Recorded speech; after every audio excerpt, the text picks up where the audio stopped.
सुबह की भागदौड़ में यदि झटपट नाश्ता बनाना हो तो ये नाश्ता एकदम परफेक्ट है। डोसा खाना वैसे तो सबको पसंद होता है, लेकिन डोसा का बैटर तैयार करना थोड़ा टाइम टेकिंग है, क्योंकि उसके बैटर को फर्मेंट करना पड़ता है। तो ऐसे में यदि आप पहले ही बैटर बनाना भूल गए हों, या आपको डोसा खाने का मन है लेकिन बैटर तैयार नहीं है, या फिर आपको परफेक्ट गोल डोसा बनाना नहीं आ रहा है, यानी उस बैटर को जब आप तवे पर फैला रहे हैं तो डोसा टूट रहा है या तवे के चिपक रहा है, तो इसके लिए आज मैं आपसे शेयर करने जा रही हूँ चावल के इंस्टेंट डोसे की रेसिपी, जिसे बनाना भी बहुत आसान है और ना ही ये डोसा टूटेगा और ना ही ये तवे के चिपकेगा। और उसके साथ सर्व करने के लिए हम एक लाजवाब चटनी भी बनाएंगे, जो टेस्टी तो होगी ही, हेल्दी भी होगी। तो चलिए, ये झटपट डोसा और चटनी बनाने के लिए हम लेंगे एक मिक्सिंग बोल और इसके अंदर डालेंगे सबसे पहले 1 कप चावल का आटा, या किसी भी कटोरी को मापकर 1 कटोरी चावल का आटा ले लें। वैसे तो चावल का आटा बहुत ही इजीली आपको ग्रोसरी स्टोर में मिल जाएगा, लेकिन यदि आपके पास चावल का आटा अवेलेबल नहीं है तो उस कंडीशन में आप कोई भी नॉर्मल चावल ले लें और उन्हें 1 से 2 घंटे के लिए पानी में भिगो दें। फिर जब वो अच्छे से भीग जाए तो मिक्सी में उन्हें एकदम फाइन पीस लें। पानी के साथ ही उन्हें आप पीस सकते हैं, क्योंकि ये बैटर हमें एकदम पतला ही रखना है। अब इसके अंदर हम डालेंगे 1 छोटी चम्मच जीरा, कच्चा जीरा हमें इस्तेमाल करना है। साथ ही डालेंगे 6-7 बारीक कटी हुई करी पत्ता। साथ ही इसमें 2 से 3 बारीक कटी हुई मैं हरी मिर्च भी ऐड कर रही हूँ, इससे बहुत अच्छा टेस्ट आएगा। और मैं इसमें डाल रही हूँ एक मीडियम साइज का बारीक कटा हुआ प्याज। इससे डोसे में बहुत ही अच्छा टेस्ट आता है, लेकिन यदि आप प्याज नहीं खाते हैं तो इसे स्किप कर सकते हैं। साथ ही मैंने यहाँ पर इस डोसे को और भी ज़्यादा हेल्दी और कलरफुल बनाने के लिए इसमें एक मीडियम साइज की कद्दूकस की हुई गाजर भी ऐड की है। आप चाहें तो इस डोसे में और भी बारीक कटी हुई सब्जियों का इस्तेमाल कर सकते हैं। अब स्वाद के अनुसार हम इसमें नमक ऐड कर लेंगे और डालेंगे लास्ट में इसमें बारीक कटी हुई धनिया की पत्ती। अब जिस कटोरी को मापकर हमने चावल का आटा लिया था, उसी कटोरी को मापकर ये 2 कटोरी हम पानी ऐड करेंगे। तो यदि आप मेजरिंग कप का इस्तेमाल कर रहे हैं तो 1 कप चावल के आटे के लिए 2 कप पानी का इस्तेमाल करें। बस अच्छे से सारी चीज़ों को मिक्स कर लेना है। तो बैटर बनाने में कोई झंझट नहीं है, कोई सिरदर्दी नहीं है। बस ये सारी चीज़ें डालें, इसमें पानी डालकर मिक्स करें और बैटर हमारा तैयार है। अब वैसे तो इस बैटर से आप डायरेक्ट डोसा बना सकते हैं, लेकिन हमें इसके साथ सर्व करने के लिए चटनी भी बनानी है। तो जब तक हम चटनी बना रहे हैं तब तक हम इसको रेस्ट भी दे लेते हैं। तो 10 से 15 मिनट के लिए हम इसे कवर कर देते हैं। चटनी बनाने के लिए हम लेंगे एक पैन और इसके अंदर डालेंगे 1/4 कप सफ़ेद तिल। और अब इन तिल को हमें लो फ्लेम पर अच्छे से रोस्ट करना है। तो तिल अच्छे से फूल जाएं, तड़कने लगे और हल्के से ब्राउन हो जाएं, तब तक हमें इन्हें रोस्ट करना है। अभी सर्दियाँ चल रही हैं, तो सर्दियों में तो वैसे भी तिल खाना बहुत ही फ़ायदेमंद होता है। तो हम इस तरह से ये चटनी बनाएंगे तो ये हेल्दी भी हो जाएगी और चटनी टेस्टी भी बनेगी। तो 1-2 मिनट मैंने तिल को रोस्ट कर लिया है। तो आप देख सकते हैं इनका जो कलर है वो थोड़ा सा गोल्डन हो गया है। तो जैसे ही तिल ने तड़कना स्टार्ट किया, मैंने गैस का फ्लेम ऑफ कर दिया और इसी गर्म पैन के अंदर ये तिल भी धीरे धीरे और अच्छे से रोस्ट हो गए हैं। और तिल को चलाते चलाते अब तिल भी अच्छे ठंडे हो गए हैं। तो तिल को अच्छे से ठंडा करने के बाद ही हमें ग्राइंड करना है। तो अब एक ग्राइंडर जार में इन्हें ट्रांसफ़र कर लेते हैं। अब इस चटनी के टेस्ट को और भी बढ़ाने के लिए हम ग्राइंडर जार में तिल के साथ ही डालेंगे 1/4 कप मूंगफली। तो यहाँ पर मूंगफली को भी मैंने रोस्ट करके लिया है, छिलका इनका हटा लिया है। तो 1/4 कप मूंगफली मैंने ऐड की है और इसी के साथ डालेंगे इसमें 1/4 कप नारियल। मैंने यहाँ पर सूखे नारियल का इस्तेमाल किया है, लेकिन आप चाहें तो ताज़ा नारियल का इस्तेमाल करके भी ये चटनी बना सकते हैं। अब इसमें अपने तीखेपन के हिसाब से या फिर 1 से 2 कटी हुई हरी मिर्च भी ऐड कर लें, क्योंकि इसमें जो तीखापन आएगा वो हरी मिर्च से ही आएगा। 4 से 5 में इसमें लहसुन की कलियां भी ऐड कर रही हूँ, लेकिन यदि आप लहसुन नहीं खाते हैं तो इसकी जगह आप अदरक डाल सकते हैं। अब इसमें स्वाद के अनुसार नमक ऐड कर लेंगे और चटनी में खट्टेपन के लिए हम डालेंगे 1 बड़े नींबू का जूस। और यदि आप नींबू का जूस नहीं डालते हैं तो इसकी जगह आप दही का इस्तेमाल भी कर सकते हैं। अब इन्हें ग्राइंड करने के लिए थोड़ा सा इसमें हम पानी डाल लेंगे और सारी चीज़ों को एकदम फाइन ग्राइंड कर लेंगे। बहुत ईजीली ये ग्राइंड हो जाएंगे।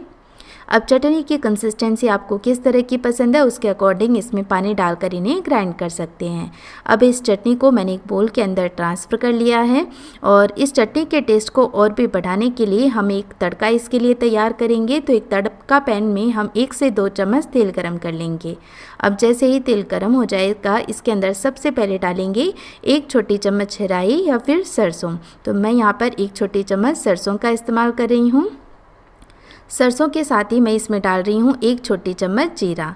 अब सरसों और जीरा पकने में थोड़ा सा समय लेते हैं, इसलिए हम सरसों और जीरा को पहले थोड़ी देर के लिए पका लेते हैं ताकि ये अच्छे से पक जाए और इनका बढ़िया सा फ्लेवर इस तड़के में आ जाए। कुछ सेकंड लगातार चलाते हुए मैंने इन्हें पका लिया है। तो अब सरसों तड़कने लगी है और जीरा भी ब्राउन हो गया है। तो अब मैं गैस का फ्लेम ऑफ कर दूंगी क्योंकि अब जो चीज़ें हम डालेंगे उसे बहुत ज़्यादा गर्म तेल की ज़रूरत नहीं है। तो मैं इसमें डाल रही हूँ 6 से 7 करी पत्ता, साथ ही डालेंगे 1/4 छोटा चम्मच हींग और 2 साबुत लाल मिर्च और कुछ देर के लिए इन्हें भी पका लेते हैं। तो इस गर्म तेल के अंदर ये चीज़ें बहुत ईजीली पक जाएंगी।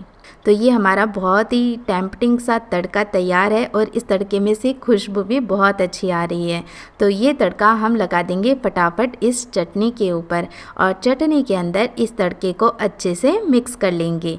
आप इस चटनी को इस डोसे के साथ ही नहीं बल्कि नॉर्मल डोसे, इडली, उत्तपम, वड़ा सब के साथ सर्व कर सकते हैं। सबके साथ इसका कॉम्बिनेशन बहुत अच्छा लगता है और साथ ही यदि स्टोर करना चाहें तो 5-6 दिन के लिए इसे फ्रिज में स्टोर भी कर सकते हैं।